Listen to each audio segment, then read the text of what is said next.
Hey everyone, this is Patrice with the Positivity Corner. I'm back with another video. I just want to do one or two more, and I want to talk specifically about one of the members of the group. I played a number of singles by the Monkees, and you might think, oh, only Mickey Dolenz sang vocals. No.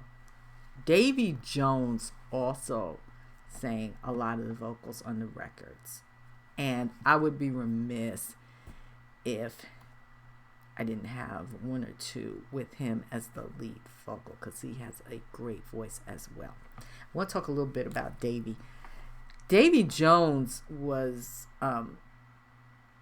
well known before the show came out, and the reason why I say that is as a teenager, first in the West End of London and then on Broadway, he starred as the Artful Dodger in the musical Oliver. The guy was nominated for a Tony Award, folks. He was the real deal before the show.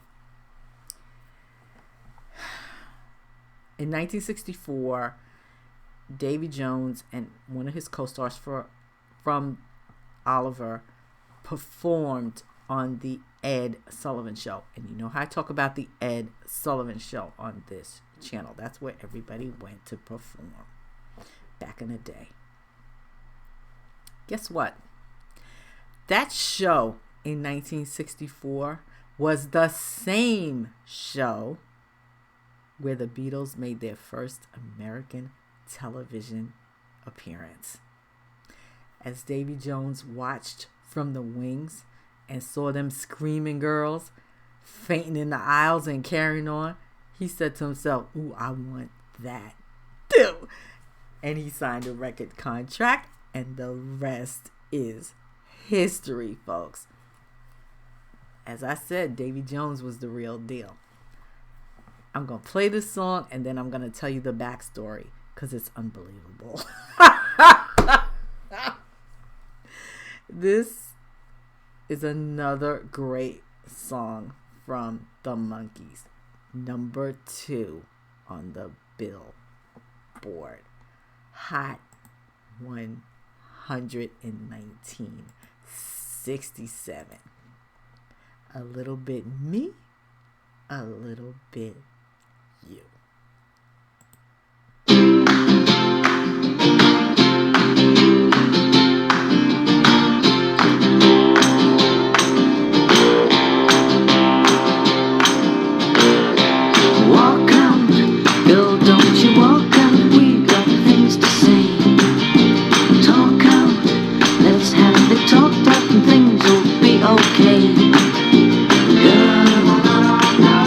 I don't wanna fight.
Yeah, that is a classic right there.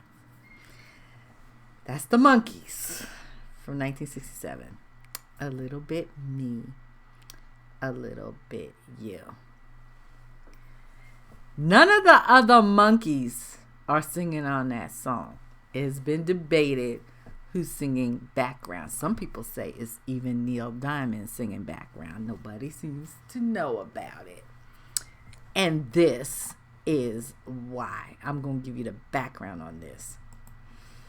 Because this is ugly. Don Kirshner, who I talked about, he was a promoter, producer, he did a lot in the music industry. He was the musical supervisor for both the television show, The Monkees, and their recordings, right? Now, the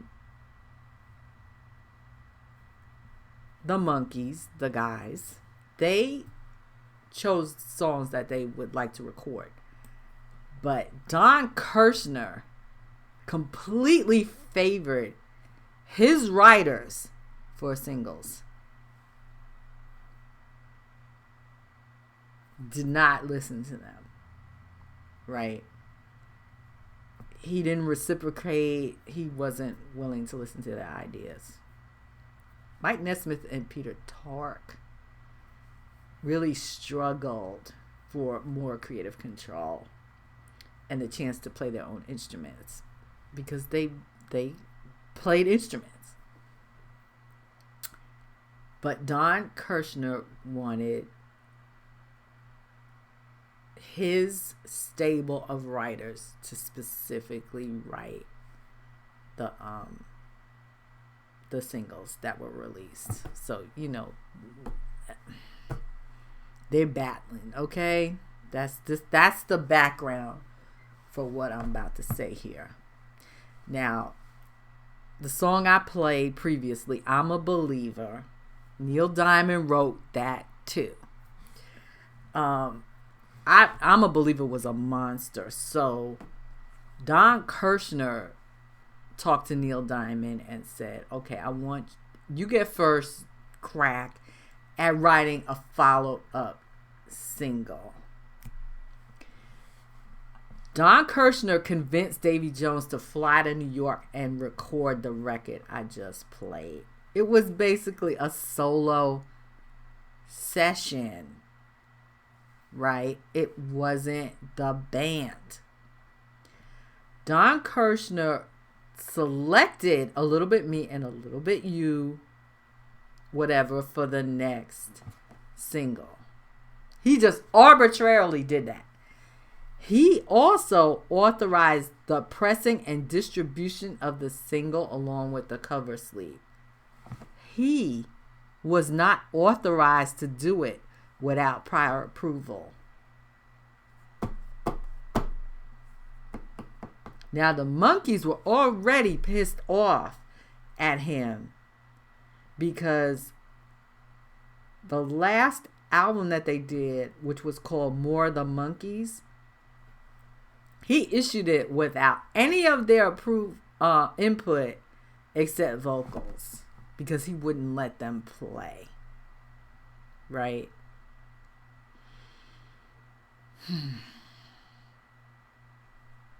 Okay, so A Little Bit Me, A Little Bit You gets released. And they're like, what? The record company's like, where is this coming from? Because Don Kirshner went and released it and didn't ask nobody. The arrogance. They dismissed them.